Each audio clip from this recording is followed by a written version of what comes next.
Hey guys, I'm here outside the RCMP detachment right in Roblin, Manitoba. I have put together all of the evidence and the information required. I've been working on this case for months. They passed the case around to various officers. I mean, one of the officers that came out was disgruntled that I had issues with. I was raising some suicide awareness back in January. I mean, who gets upset when someone's raising suicide awareness? So I started raising suicide. Hey, anyone new to watching? I'm sitting outside the RCMP building here in Roblin, Manitoba. I will no longer be phoning them or ringing their doorbell or trying to get them to do what's right. I'm sorry about the train passing through. Maybe we'll just hang on till that's gone. It's always hard talking over a train, you know what I mean? Those things they always win. So I'm here in Roblin, Manitoba. The series is going to continue until Michael and Marla, I can't pronounce their last name, it's really fucking weird, it's from Grandview, Manitoba.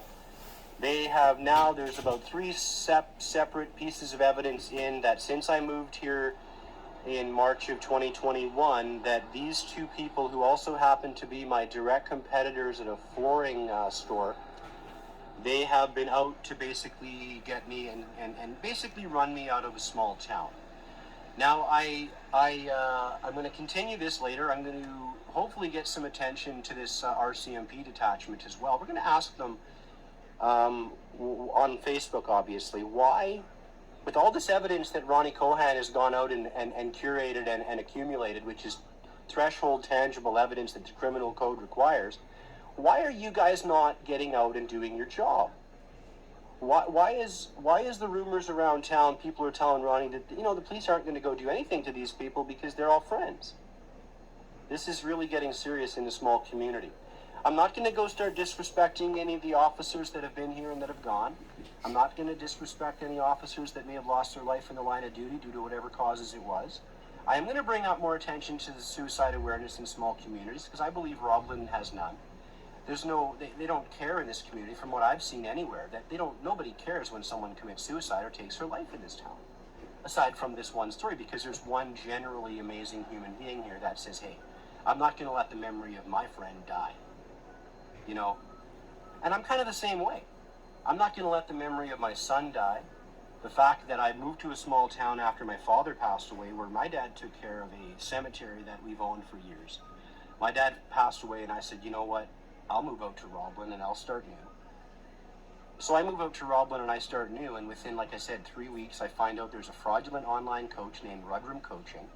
She's got a couple of sons that one of them threatened to do something to my arsehole and the other one threatened to punch out my teeth. So we told the police about that in the beginning, but again, these are uttered threats. There's evidence of it. They didn't go out and do anything to stop the train. They didn't go out and offer any sort of mediation, nothing. They didn't care, because I'm starting to think that in these small communities, if it isn't for the crime, what do they talk about? You know what I mean? I mean, they talk about various things, but if they don't want to shut the crime down, what do you do? So we're in Roblin, Manitoba, and I have no choice at this point but to run this campaign. I've also involved Little Bones Wings in Winnipeg, Manitoba, because I believe with the evidence that showed up in Roblin, Manitoba, with the big red arrow pointing at one of the owners of Little Bones Wings, that restaurant really started false allegations about me. And, well, not the restaurant itself, but there was involvement in there that, look what he's done to other restaurants, and they used this Little Bones Wings as the foundation of their false allegations. That's called criminal harassment. I'll try to get Little Bones Wings involved. I spoke to the owner, one of the owners, I think about 2 weeks ago. I spoke to him for about 20 minutes and pretty much got nowhere. He even admitted he knew of the situation, but he didn't want to, do anything about it. I asked if they had a lawyer. He didn't want to tell me if they had a lawyer. So we're going to continue that in Winnipeg. But what I got to do now in Roblin, Manitoba is I got to get these RCMP to go out and do their job with the evidence compiled and place charges ×3 against Michael and Marla, Parkland, Granite, and Tile.